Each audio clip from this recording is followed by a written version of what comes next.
temenan tak guyon gitu. Karena nggak ada ekspresinya kan. Nah, itu bedanya. Misalnya kalian ngomong dengan kamu di mana? Ada apa sih? Ini loh, sejak semalam aku nggak bisa tidur, mataku berkunang-kunang. Ya, rasanya titik-titik itu yang muncul hanya wajahmu. Kan beda mbak ngomong yang pertama tadi. Izinkanlah barang semenit aku menemuimu. Aku sangat rindu sama kamu. Sampai sing pertama mang, aku kangen. Dosen nyentrik.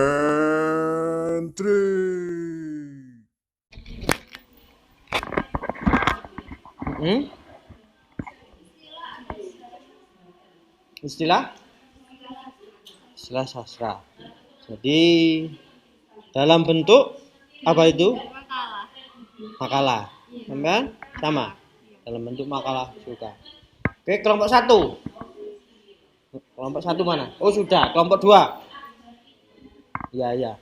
Sudah dapat berapa? Kan masih satu, cuma nanti bisa digunakan karena teori sastra, sejarah sastra, dan kritik sastra adalah suatu elemen yang saling berhubungan. Oke. Satu aja. Masih satu. Masih satu. Next yang belum kelompok berapa? Oke. Kelompok 6. Bagaimana? Dapat apa?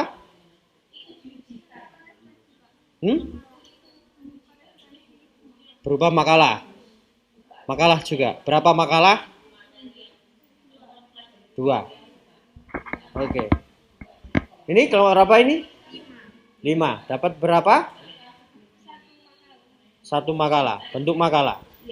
Terdownload. Oke. Yang belum presentasi ini ya. Sudah. Nah, oke yang belakang. Dapat berapa? Sama? Satu berarti 2. Atau cuma satu untuk berdua makalah. Oke.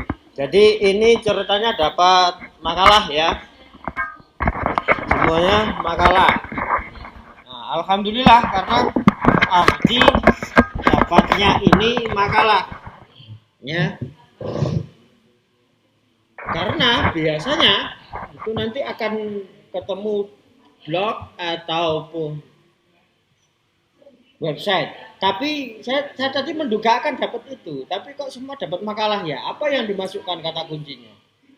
Makalah. Gitu ya. Oh iya. Jadi gitu. Oke. Jika memang begitu berarti sudah satu langkah lebih baik lah ya. Nggak menuju ke website tapi menuju ke makalah. Oke, nggak ada masalah.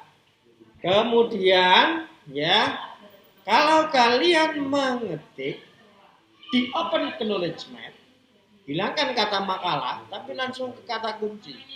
Ya, nah, ini kebetulan sudah saya cobakan biar kalian tahu.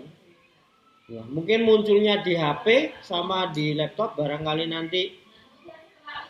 Ini semua punya laptop secara pribadi atau enggak punya? Punya. Enggak punya enggak ada masalah, kalian bisa join dengan temennya. Ya. Tidak ada kewajiban karena apa? Karena handphone sekarang itu sudah bisa mewakili laptop. Ya. Kalau kebutuhan kuliah kan paling ngetik makalah. Buat PPT. Ya. HP-nya sudah bisa sekarang. Sudah tahu caranya. Itu download WPS. Ya, WPS Office. Jadi HP-mu itu seperti laptop. Cuma ada keterbatasan. Hasil kerja di HP itu nanti tidak bisa serapi ketika di komputer atau di laptop. Jadi jangan minder kalau nggak punya laptop. Ya, HP-nya itu sudah canggih. Ya, download WPS. Oke? Download buku berbahasa Inggris lah nanti dibantu pelan-pelan sama Google Translate. Dengan begitu kan kalian mempelajari kosakata bahasa Inggris 1, 2. Oh ini artinya ini. Oh, ini. Perlahan-lahan nanti kalian akhirnya juga bisa berbahasa Inggris. Kenal kosakata, vocabulary kan semakin banyak itu kan membantu orang berbahasa asing. Ya. Nah, mumpung masih semester 1. Ya, belajarnya itu sambil membaca teks induknya. Nah, Karena kalau bahasa Indonesia mungkin sedikit, ketika kalian memasukkan kata kunci dengan bahasa Inggris, yang keluar semakin banyak. Ya, tapi keterbatasan itu makanya agak pelan-pelan. Nah, di Word kalau kalian pakai laptop, ya di Word itu asalkan connect dengan internet, Word itu sudah bisa menerjemahkan ke bahasa Indonesia dalam bentuk Word. Sudah tahu caranya? Belum. Word itu ada untuk aplikasi mentranslate. Microsoft Word. Ya. Nanti ada di sini tinggal diklik, asalkan connect dengan internet, tulisanmu berbahasa Indonesia atau berbahasa apapun mau diterjemahkan kemana, asalkan connect internet, dia akan menjadi bahasa yang kalian inginkan. Makanya sekarang jangan berhenti, waduh referensinya bahasa Inggris, waduh referensinya bahasa Arab, waduh referensinya bla bla bla bla. Sebenarnya bahasa itu sudah dekat dengan aplikasi kalian, cuma nggak pernah diutek. Ya, setelah ini kalian coba ulang, coba. Kalau bingung ya tanya di YouTube. Cara mentranslate ya dengan Microsoft Word. Kalau belum tahu nanti tanya di situ lah, karena kan kalian tidak bawa laptop. Kalau ada yang bawa laptop saya beritahu. Bawa, silakan dibuka. Dan nanti kalau mau belajar, asalkan filenya Microsoft Word ya. Kalau PDF tidak mau, ya tentunya misalnya Word. Oke, itu cara untuk mendapatkan referensi. Ini kalau artikel. Jadi kalau kalian buat makalah, mencari artikel saja di Open Knowledge Map, saya rasa untuk membuat makalah sangat-sangat cukup untuk menyusun makalah kalian. Next, sampai di sini ya. Bagaimanakah cara menyusunnya? Nah, ini belajar, ayo kita belajar ya.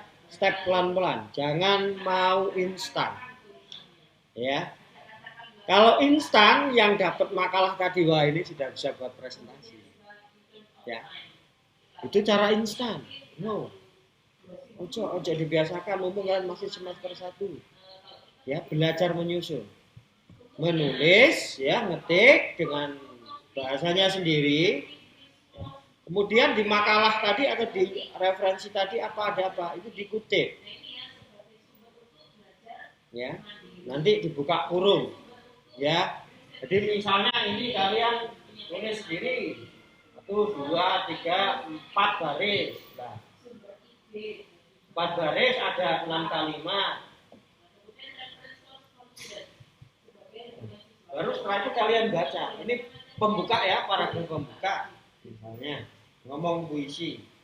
Ini paragraf pembukanya. Baru begini sih puisi. Baru kalian menyebutkan begini. Misal ini permisalan saja ya. Nah ini definisi ini kalian tahu dari siapa? Dari makalahnya siapa? Misalnya ada penulisnya kan makalahnya. Nah itu dikutip. Misalnya ini, nah kalau pengutipan kan ini caranya. Yang paling belakang ini masuk di sini. Makalah itu atau buku itu atau artikel itu ditulis tahun berapa? 2008. Nah, kalau ada halamannya, maka titik 2 halaman 12. Ini ngutip. Yang ngutip sekarang yang relevan itu ngutip dengan bahasa kalian sendiri. Ya Damono memberi definisi sebuah puisi itu dengan kalimat seperti apa? Ya, buat dengan versi kalimat kalian sendiri, sesuai pemahaman kalian sendiri. Tulis begini. Kalau sudah begitu, ketika nanti ada cek Turnitin, cek plagiat, alat untuk mendeteksi plagiat ini benar-benar tulisan kalian atau bukan. Ya. Kalau sudah diparafrase dengan bahasa kalian sendiri, dia tidak akan menyala. Misalnya kalau buat makalah tadi dengan cara yang pertama tadi ya, wah saya sudah nemu makalah nih, tinggal presentasi minggu depan. Tak ganti namanya, nama saya dan nama teman saya. Selesai buat presentasi. Tapi gitu mudah bagi saya untuk ngecek ini tugas kalian atau bukan. Tak upload di Turnitin. Oh ini punyanya ini. Kalau memang itu download langsung dipresentasikan. Itu oh ini bukan punyanya. Itu ya. Nah, itu cara ngecek begitu itu gampang apa? Karena sekarang sudah modelnya digital, modelnya online. Maka dengan cara beginilah nanti itu terdeteksi sebagai grade. Kalian nulis sendiri, nyusun sendiri. Pelan-pelan, alon-alon, ya. Nanti biar kalian terbiasa sampai di menulis itu harus telaten, belajar dari semester satu. Kalau kalian membiasakan semester 1 ini download untuk presentasi, nah, download makalahnya orang dipresentasikan. Waktu nulis skripsi, ya, terbiasa menulis sama sekali, ya kebiasaan aja. Nah, kalau kalian sudah biasa menulis makalah, pelan. Pak saya bingung, menulis makalah itu bingung. Sekarang zaman internet kok bingung berarti. Ada aplikasi yang bisa mengajari kalian menulis. AI, Artificial Intelligence. Nah, tapi gunakan itu untuk kalian belajar, membantu kalian untuk menulis makalah. Buatkan parafrase, misalnya, tanya di AI. Dia nulis sendiri. Oh, nyusun kalimatnya begini. Kalian belajar nyusun sendiri. Itu cara belajarnya, cara belajar dengan cerdas. Nah, cara cerdas yang licik ya, tulisan di AI itu dituliskan di makalahnya. Ya. Itu. Nah, kalian bisa menggunakan semua kecerdasan buatan itu, tapi kecerdasan buatan itu robot, ya, ada rasanya. Saya sebagai seorang penulis itu membaca itu tulisan manusia atau tulisan mesin, saya bisa merasakan. Ya, karena nggak ada emosinya tulisannya robot itu. Ya benar rapi bagus tapi apa ya? Jadi kayak orang menyatakan rindu, ya aku kangen, gitu aja. Terus yang diajak ngomong itu temenan tak guyon, karena nggak ada ekspresinya kan. Nah itu bedanya. Misalnya kalian ngomong dengan kamu di mana? Ada apa sih? Ini sejak semalam aku nggak bisa tidur, mataku berkunang-kunang, ya. Rasanya titik-titik itu yang muncul hanya wajahmu. Kan beda mbak ngomong yang pertama tadi. Izinkanlah barang semenit aku menemuimu. Aku sangat rindu sama kamu. Sampai sing pertama mang, aku kangen. Nah, robot itu gitu robot itu kayak gitu misalnya. Tapi kalau manusia itu ada rasa. Ya, tulisan yang kalian buat sendiri, ya, sejelek-jelek apapun, saya bisa tahu, oh ini loh, jadi tulisannya Yasmin. Ini loh. Ya, misalnya begitu. Gitu aja. Jadi kalian belajar. Belajar sambil misalnya masih bingung nyusun kalimat. Tanya di AI, Open AI. Itu kalian kalau belum pernah kenalan nanti Open AI. Itu aplikasi yang sangat cerdas, isok membuatkan kalian makalah. Tapi di Turnitin bisa ngecek itu. Ya, kalian belajar, oh gini loh nyusun makalah.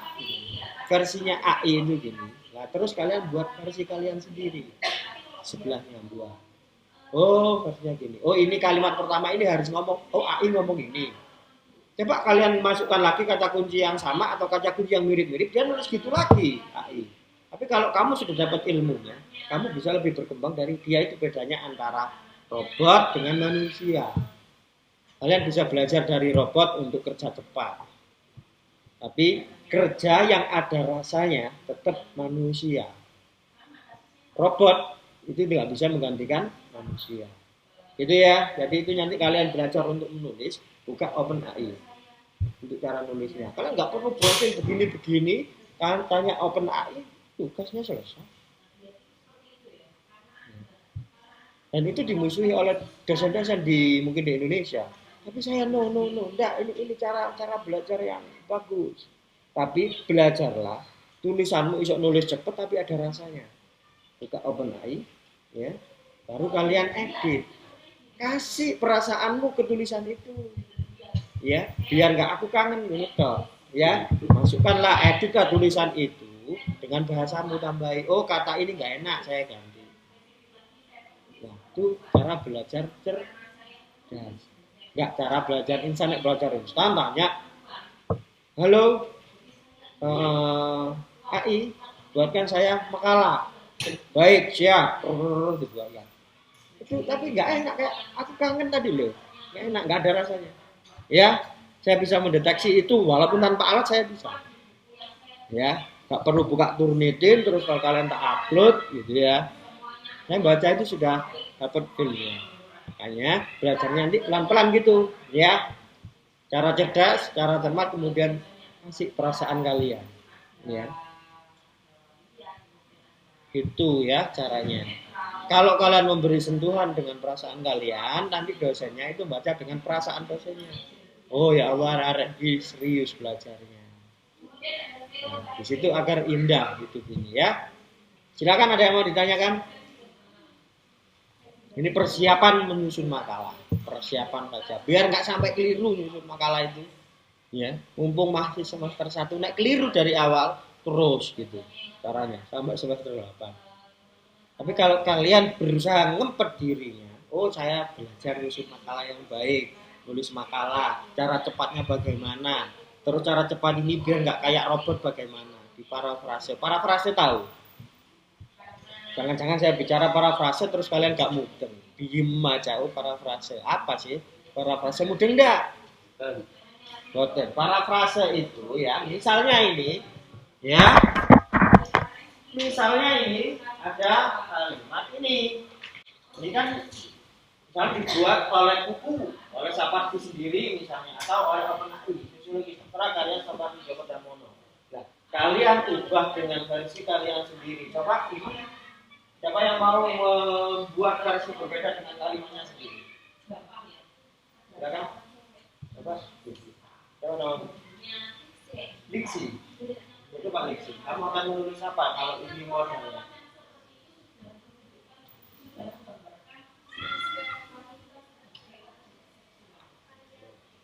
Oke. Sapardi Djoko Damono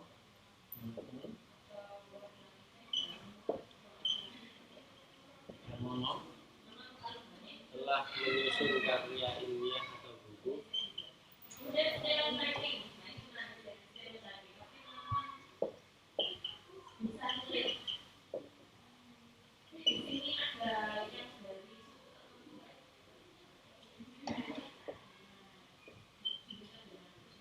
yang di dalamnya ada poin itu tadi, sosiologi sastra.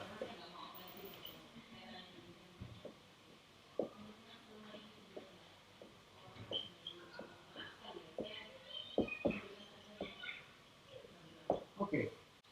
Ini namanya parafrase. Aslinya dimodif.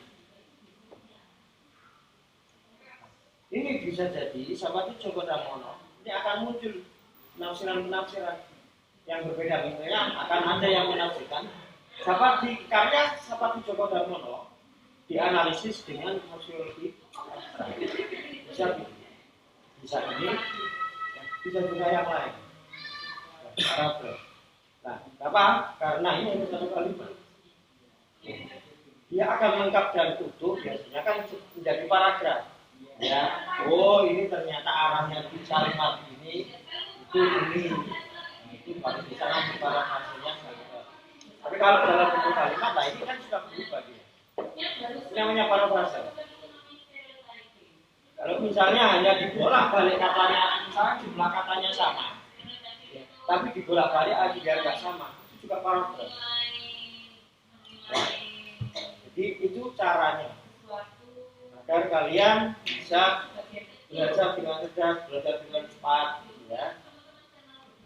Gitu. Jadi ngutip tidak terdeteksi. Tapi kalau kalian ngutip, ini misalnya di buku tulisannya ini, kalian masukkan di sini sama persis nyala kalau ditunikin.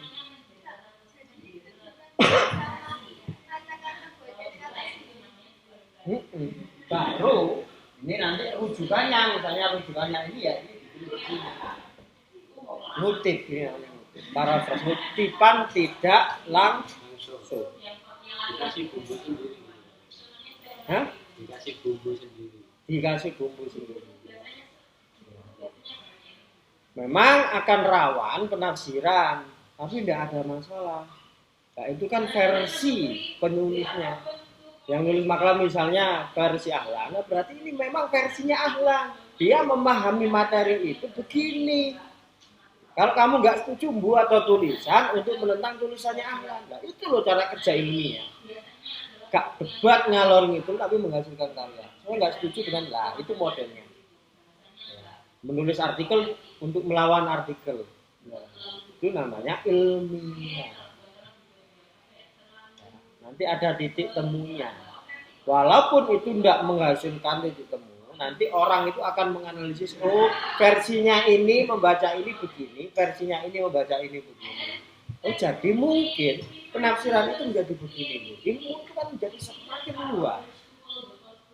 Tapi kalau debat saja, debat kusir, ya bisa-bisa nanti sampai emosi. Ya, karena debat itu secara langsung kadang opini kita harus menang. Sehingga debat itu biasanya disertai dengan emosi. Walaupun debat itu juga baik. Tapi kalau tulisan, emosinya di tulisan itu kan emosi yang smooth, ya. Seperti rindu. Sakit tapi kalian suka, gitu kan. Coba siapa yang katakan rindu itu nggak sakit? Ono sing gak iso turu barang, ono sing gak iso mangan, gitu. Ono sing gelisah dak dikduk yang pernah merasakan rindu bisa. Ya, tapi kalau belum pernah merasakan kan nggak tahu. Itu kan sakit. Kalau orang nggak rindu itu bisa beli es, beli cilok, enak-enakan gitu loh, nggak ada beban sama sekali enteng. Itu ya, seperti itu. Ini informasi untuk penyusunan makalah. Saya belum masuk ke materi yang seharusnya saya sampaikan untuk membangun fondasi. Saya berharap ini menjadi fondasi untuk menyusun makalah. Karena biasanya setiap mata kuliah kalian diminta menyusun makalah. Nek fondasinya gak kuat, fondasinya keliru, nyusunnya sampai embuni keliru deh. Menurut harus makalah, besok di presentasinya tinggal buat PPT. Itu terus selanjutnya. Terus kalian gak create, kalian gak nulis sama sekali, kalian gak belajar. Nah, nanti ketika ada momentum kalian diminta, wah nggak bisa, malu ya, mahasiswa nggak bisa nulis, malu. Nek malunya di dalam kelas ini nggak sepiro. Nah kemudian malu di dalam kampus, nah nya lebih tinggi lagi. Nah kalau tiba-tiba ya kalian ya di tempat yang nggak kalian kenal, tapi orang itu tahu kamu mahasiswa, diminta ijazah. Terus kamu gak iso, apa yang akan kamu lakukan kira-kira? Malu kan? Nah, bekalilah momentum-momentum itu sebelum terjadi dengan saat ini belajar nulis, belajar apa, belajar. Karena kalau di posisi kayak ngono, kate biasanya saya tak belajar, kate piye? Ya, kalau kalian nggak punya bekal dulu, malu kan? Gak ada yang nolong, kita lihat diri kamu sendiri di posisi seperti itu. Kamu sudah belajar, oh ya, oh itu loh, itu anak bahasa Indonesia biasanya pasti tulisannya bagus buat proposal. Momentum begitu, itu orang sudah percaya sama kamu, terus kamu gak iso, kan malu ya. Pakai dia ternyata konjol nih, dia ternyata orang yang ada di situ, kan sakit loh. Jangan suka lah yang sakit-sakit gitu, tapi kadangnya semacam sakit-sakit ya. Katanya lebih indah. Oke, bekal itu harus dipersiapkan. Ya, jadi itu minggu depan siap presentasi atau saya sampaikan epistemologi dulu lah ya. Dan nanti pas. Nah ini bekal untuk hari ini. Oke, waktunya sudah hampir habis. Jadi saya beri kesempatan kelompok 1 mana? Satu. Ya, kalian susun lagi belajar. Kalau bisa minggu depan, kan jadwalnya minggu depan toh. Minggu depan makalahnya jadi. Ya, nggak usah di print dulu. Ya.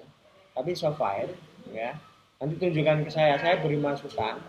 kita bahas di kelas, yang lain nanti nyusunnya biar ada perubahan juga. Kita belajar menulis. Rasa malas pasti ada, pasti ada. Tapi sementara dititipkan dulu lah, dibuntel kresek terus dibuang. Itu nek boleh cukup nek. Ya, itu. Ada yang mau tanyakan lagi? Insya Allah belum. Oke, kalau memang cukup, ya. Maksudnya Jadi tugas linguistik itu sudah dikasih format gitu. Buat makalah apa persis seperti itu atau buat sendiri apa? Jadi yang sederhana saja, ya, yang sederhana. Pendahuluan. Nggak perlu bab ya, nggak perlu sampul, nggak perlu ya. Karena saya ingin pada intinya. Itu. Kemudian pendahuluan, setelah pendahuluan kemudian nanti isi. Nah, isi ini jangan ditulis isi. Tapi kalian mau berbicara apa? Tugasmu berbicara apa dulu? Ganti dengan kata-kata itu. Penutup. Terus terakhir. Start. Di bawah judul ada nama kalian. Model artikel.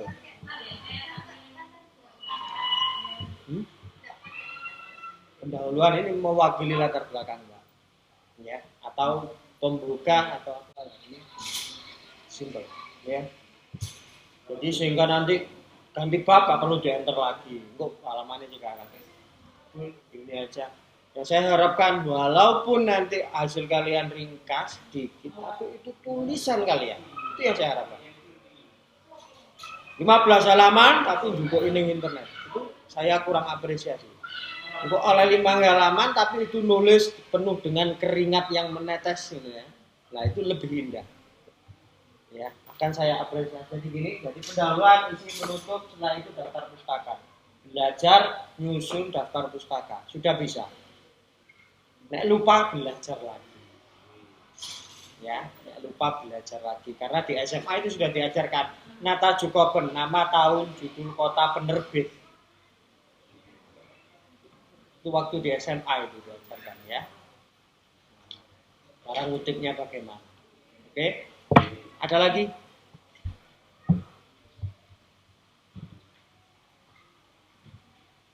Cukup? Insya Allah cukup. Oke, jika memang cukup maka pertemuan hari ini cukup. Kemudian nanti di minggu depan baru start materi epistemologi, ya, dengan menyetorkan makalahnya kelompok 1 akan saya beri evaluasi sehingga nanti bisa dijadikan pembelajaran untuk kelompok-kelompok selanjutnya agar bisa menjadi lebih baik.